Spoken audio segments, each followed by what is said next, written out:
Christophe is the working at Bpost Group and is the global head of talent management.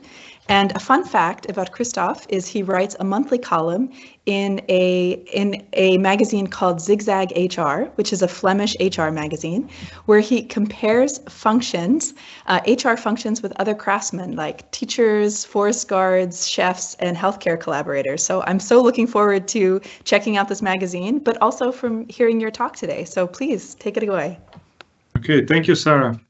So if I understand correctly, you already had quite some very interesting speakers before me, and I myself, I attended the HRcore offline event the last couple of days, so I kind of know what kind of presentations you had. And I just want to start off this presentation by explaining to you that actually this will be a bit different. I will not speak about AI, I will not speak about platforms, I will not speak about technology, all that kind of stuff. I leave that to the others, even though I am a very big fan of all those kind of new technologies and innovations that will change the way we do HR. I will also not give you any flashy models. I've seen a lot of models the last couple of days, circles, triangles, rectangulars, all kind of stuff. That is not something that I will be sharing with you today. The presentation that I want to give you is actually more of a plea. It's a plea to make sure that we do not forget about all of the people that need to be reskilled, but especially those that are actually more in danger when it comes to reskilling. With all the technology that's coming towards us, it is clear that everybody needs to reskill, but some of them really will have a hard time to do so. And many of our companies are investing lots of money in senior management, in experts, in IT profiles and everything, but there is a big part of the population that actually does not have that kind of experience in how to learn and how to reskill. And if we're talking about self-driven career management, self-driven learning and things like that, and people know from previous presentations I gave at HRcore, but also at other conferences, that I'm a big believer in that. But actually, for some people, this will not fly, and we will need to do something else. And that's actually the presentation I want to give you today, which is something I found when I joined this company, and I only worked for Bpost Group since the beginning of the year, but actually this is a really interesting project that they've been running for a couple of years now to actually allow all of their employees to grow and to really become the best version of themselves, but especially aimed at people that are really in danger, that are not used to learning. And that's, I think, what would be very interesting to share with you today. So moving on, and I need to click myself, I understand. I think it's important to give you a first explanation about Bpost Group, because it's not a well-known brand like Nokia or Siemens or whatever other presentations that you've received. Bpost Group is actually active in what we call the logistics world.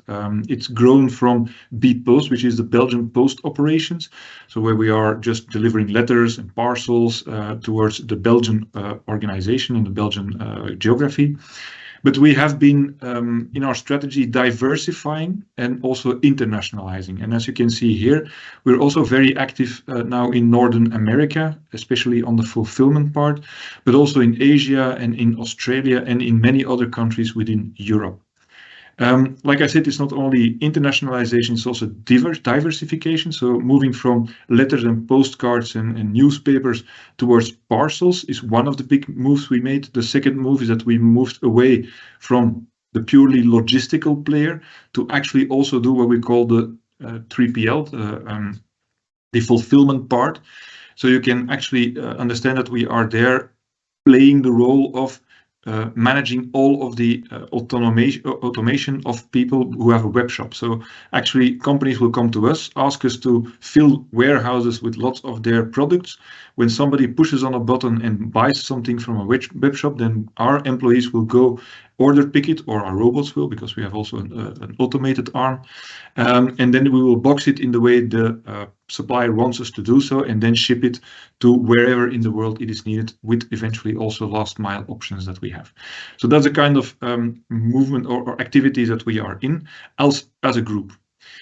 Now, the story I wanted to give you today is specifically about Bpost Belgium. And like I told you, that is where we originally grew from. Bpost actually is a very old company. It's as old as the Belgian state. Belgian state was founded in 1830, and actually our company as well. So it's a company of almost 200 years old. And we have quite some people working for us for a small country. We have 26,000 people working on our payroll, which makes us actually the biggest private company of Belgium. Now, what is important to know is that from those 26,000 people, we have 16,000 people that are operating like mail officers. So they are day in, day out, in the weather, in the rain, in the sun, in the blistering cold. They are distributing parcels, they are distributing newspapers, they're distributing postcards, letters, things like that. What you need to be able to do as a postal officer is that you need to be able to read, because you need to be able to read the address on the parcel and then bring it to the right house.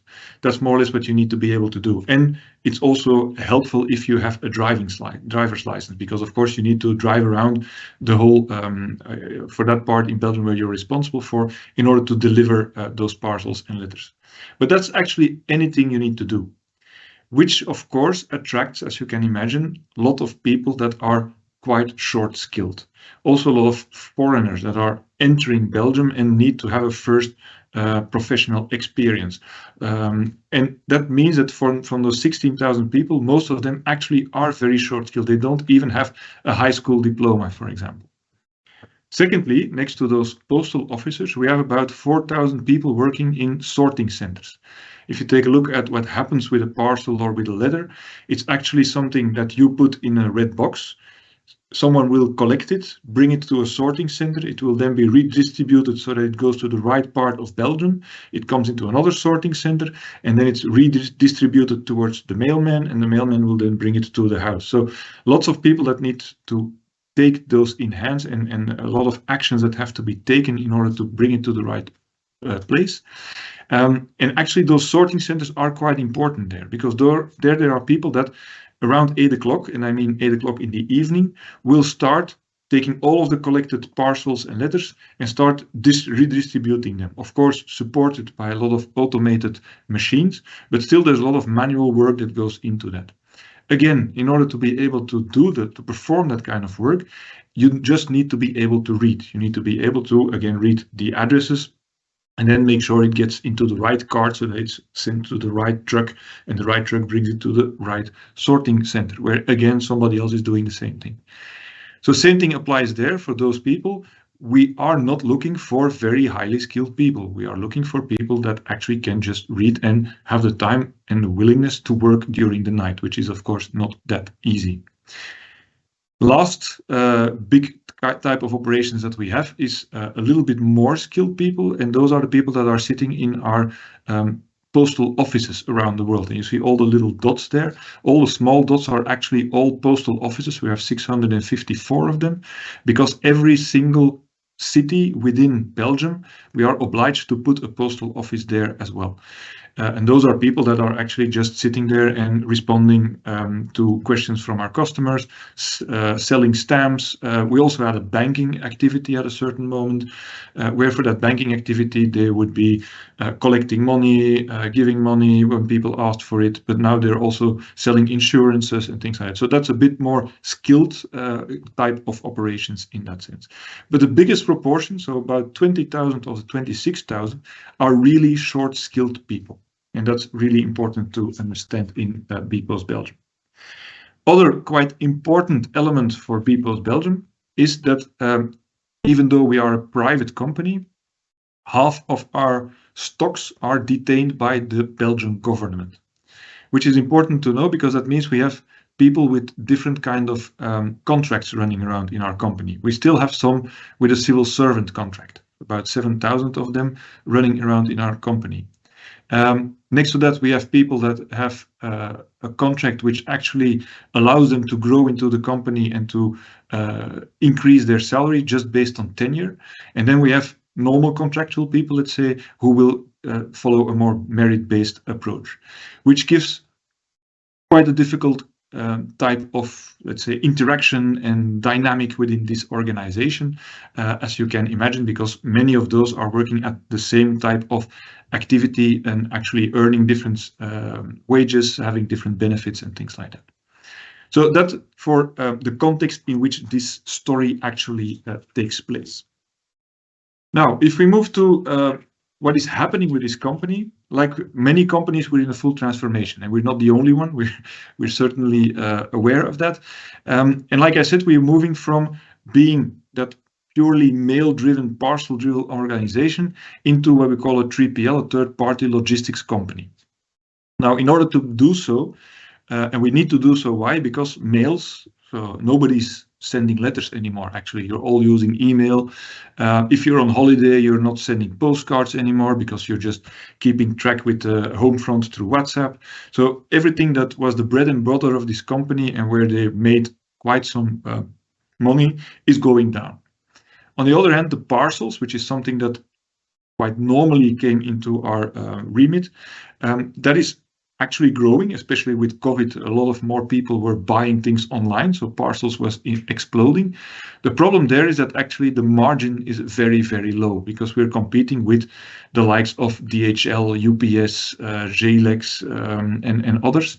And so the margins are quite low. If you take a look at what happened with that parcel that you bought from a certain company, if you really see all the different people that need to touch it, all the different vehicles it needs to go into, all the different machines it needs to be handled by and scanned and everything, it is actually incredible that that can be done for only something between €1 and €2 per parcel. So it's really important to understand that there where we are heading towards, if we don't do anything, we will actually not be able to sustain the same kind of organization with the same number of people that are working for us, even though contractually the government still expects us to do so. So we are going into a big transformation. The big transformation is towards third-party logistics. As I explained, that is actually managing the whole flow from a web-based selling organization and making sure we operate the warehouses, we operate the order picking, we operate the boxing, we operate then the logistics, and then eventually the last mile. Now, in order to do so, as you can understand, you need to move to some functions that are more skilled, where you need people that have much more competencies. So there's a lot of internal transformation leading to an enormous skill gap, and that translates then in a need for an at-scale internal up and reskilling engine, which is something that we have been putting in place and which is what the Bpost Boost program is all about. Why are we doing that? Simply because we want to save cost, of course. It's easier to develop people internally rather than try to find people with those competencies externally, but also because we want to be an employer of choice. We want to give that opportunity to our people to actually make that move and move towards a function that is more economically viable for them. Because as you can imagine, short-skilled people, they don't earn that much money. So if we can allow them to grow their competencies and to learn more competencies that will actually help them in their future life, we will be happy and they will be happy as well. And we will, of course, also keep the expertise in-house. Now, luckily, our company is a company that has that kind of attitude in its DNA.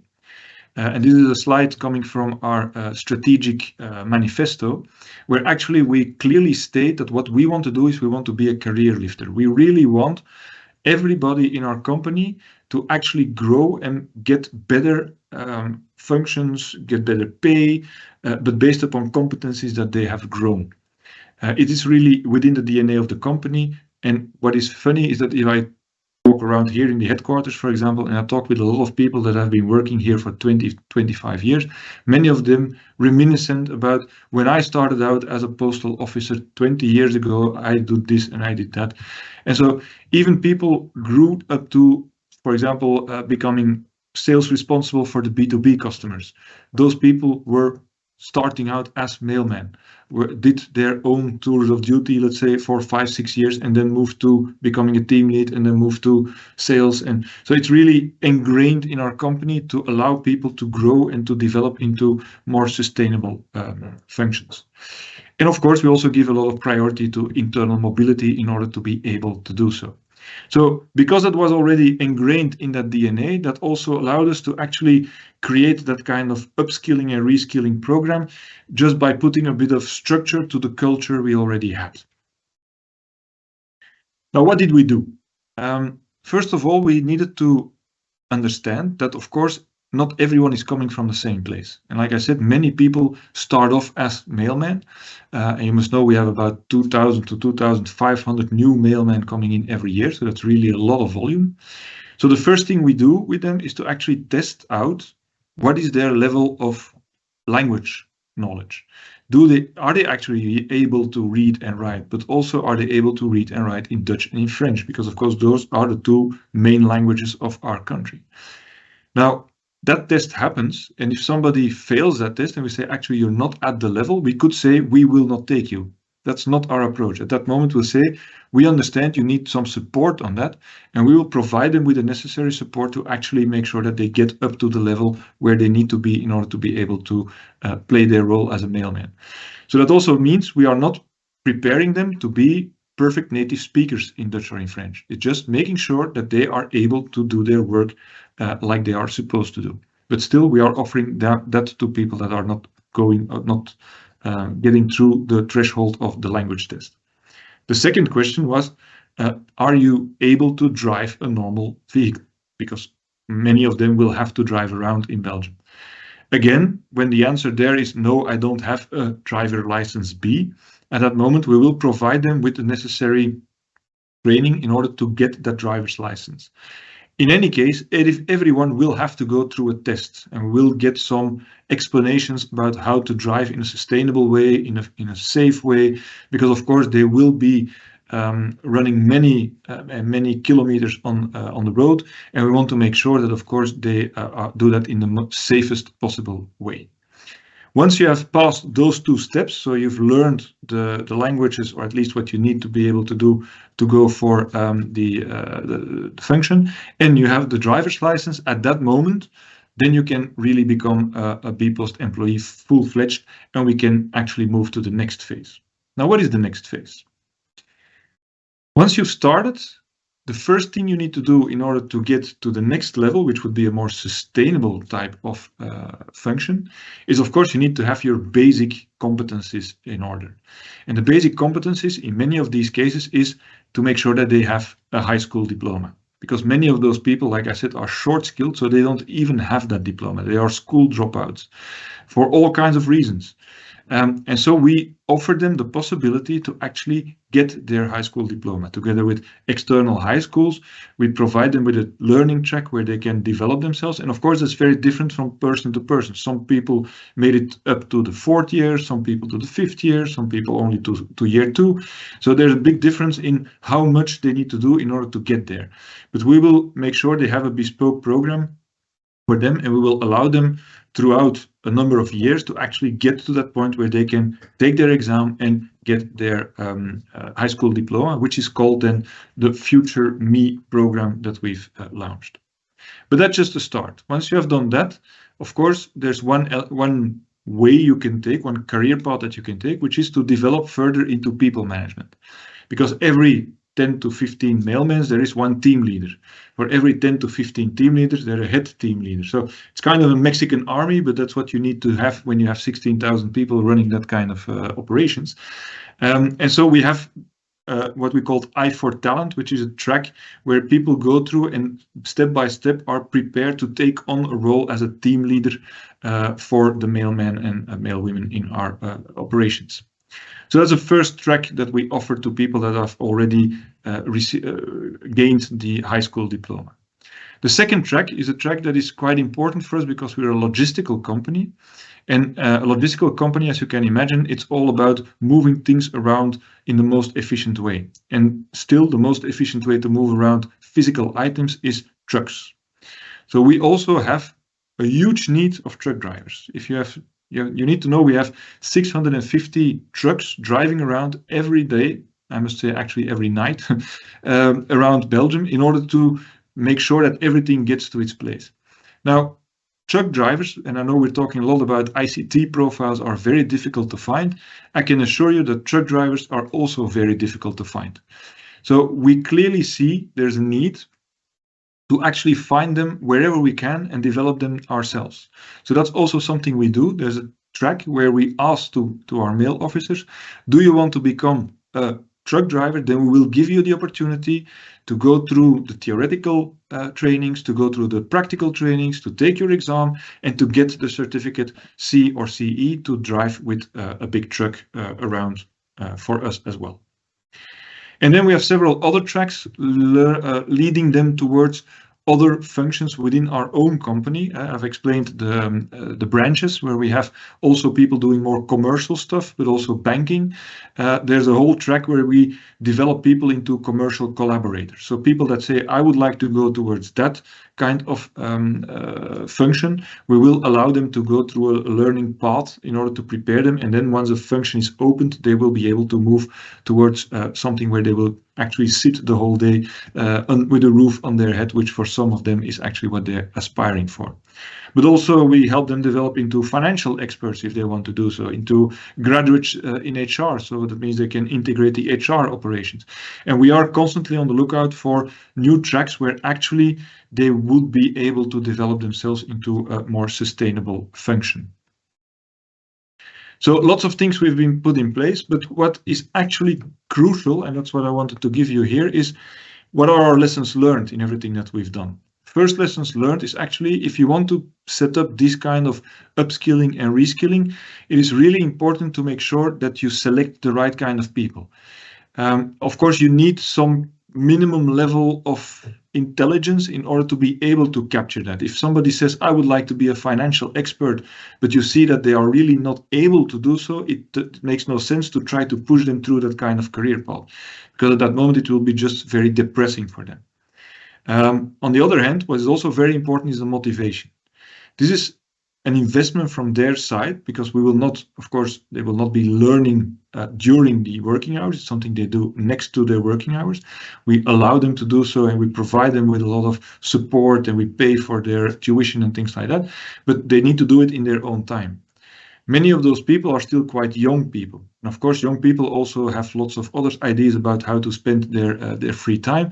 So it is a time investment from their side, and sometimes it can take a long time. If you still have to cover 3 years of high school study before you get to your high school diploma, you will need at least 4 or 5 years to get so whilst you're working. So it's a big investment from their side where they will not immediately see the added value. So motivation is also very key, which is something we really go through with them. And I'm not going through all of the different steps here, but it's really about making sure that we select the right kind of people for the right kind of track, and then make sure that they can advance in that.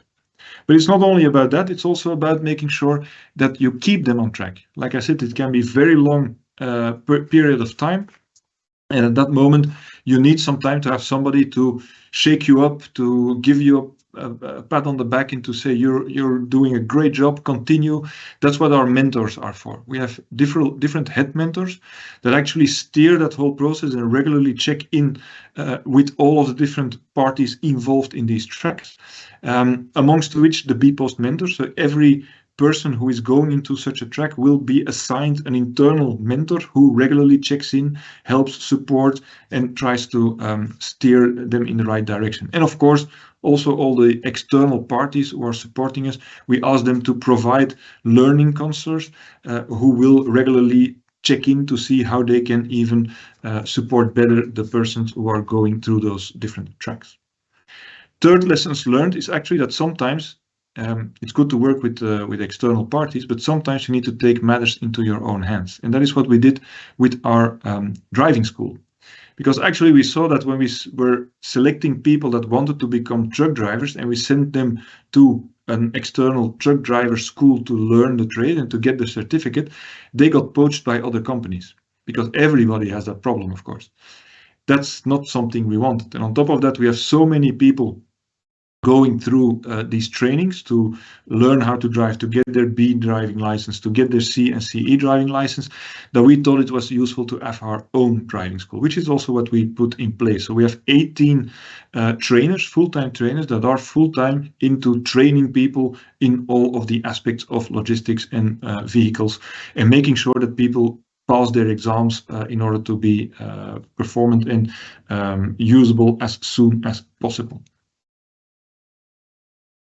I think it's always useful to also show some results, because I can tell you a nice story, but of course, if nothing happens or the results are crap, that wouldn't be very interesting. So this is a slide showing you the results of last year, because some of these programs have been running quite some years. What you see here is that we are talking about considerable numbers. For the team leader track, for example, we're talking about every year about 400 people that go through that track, where we are trying to prepare them to take on roles with the people management responsibility. For the truck drivers, we talk about 108 people that will start the truck training every year. For the Future Me program, you see that we also have 120 people starting the track where they are trying to get their high school diploma. But we have a dropout of 40% in that case. Why? Because it's so hard. And that's really, even with all the support we provide them, it takes so much time, it takes so much dedication, motivation from their side, that it is really hard to get there. And that is something we really need to keep into our head when we are trying to develop them and help them. We also need to that's the next step actually we're doing now, is to say we try to find positions for these people that are more sustainable in the future. This is why we do all these tracks, but of course we're not able to provide a place for everyone. Some people say, I don't want to be a commercial agent, I don't want to be a truck driver, I don't want to be a financial expert, and I don't want to be, I don't know, ICT or HR. I would like to do something else. But still, they went through our process. They did get their high school diploma. So we are trying now to set up processes or programs where we actually help them to find something else outside of the company. Because still we know in the future that our company, certainly when it comes down to mailmen, will have to go down at a certain moment. We cannot provide support for everyone. So that's the next piece, let's say, that we're adding now, to see what can we do to actually ensure that these people will also land a sustainable job, a sustainable function somewhere else than within our company, if we think that that would be the best solution for these people. And with that, I actually wanted to end, because I think as a company, as I said, this is a plea. And I think the plea is really about, as a company, don't forget about those people that are short-skilled, that are in danger, that will have difficulties in this new world that is becoming very technologically driven. And we as a company, I think we still have a sort of societal responsibility, where we need to invest in those people and make sure that also they will have a future. And what I can assure you is that if you take the time, and it will take time, and if you put in place the necessary resources, and for sure they are necessary, you can be sure that those people at the end will be very grateful, very thankful, and will be very loyal employees as well. Thank you. Thank you so much, Christophe. I want to just give my appreciation for your talk. I thought it was fantastic. I appreciated that you used the term short-skilled as opposed to unskilled, which I think can be very stigmatizing for people, and also lacks to acknowledge the fact that they do have skills, even if they might not be the specific skills you're looking for. So I have a few questions for you in the chat. So let me go ahead, but we might only have time for one, actually. So the first question is, to what extent do you use professional standards, including definition of skills and knowledge for the given profession, when identifying talents? And that question is from Jana Nova. Yeah. So actually, like I said, we work a lot with external parties to support us, and many of those parties are also governmental organizations. They have some basic lists, let's say, of what are competencies that are really in need in the society as a whole. So we try to match as much as possible to their definitions and their way of working, in order to ensure that when people actually are not able to find something within our company, that they will still be able to leverage on that once they go back to the normal job market. So that's how we try to make sure that it happens. So we didn't develop something from our side specifically. Of course, for those functions that are within our company, we have competency models, we have lists of skills that are needed, and we will use that to define the skills gaps between the person and whatever function that person is wanting to go towards. But we also try to make sure that it's something that also works outside of our company. Great. And maybe just one last question. So a question in the chat. It sounds like you are offering many different skills in your company. So what, sorry, I have to find the right question. What kind of criteria do you use when sorting candidates and deciding who to invite into your programs? I think it's really about attitude. We are trying to recruit for attitude, and then we will train for skills. Like I said, the functions for which we recruit at the beginning are very basic. You don't have to be able to do much. And so that's what we're trying to do, to make sure that the people we recruit are people that are willing to work, that are motivated to grow, that are willing to provide customer service, of course, because that's important. The people who are not willing to put in the quality, that will be quite difficult. But that's about it. We're not really testing on other skills than can they read or write and can they drive. Wow. Christophe, I just want to thank you for that great presentation, and thank you for sharing this program with us.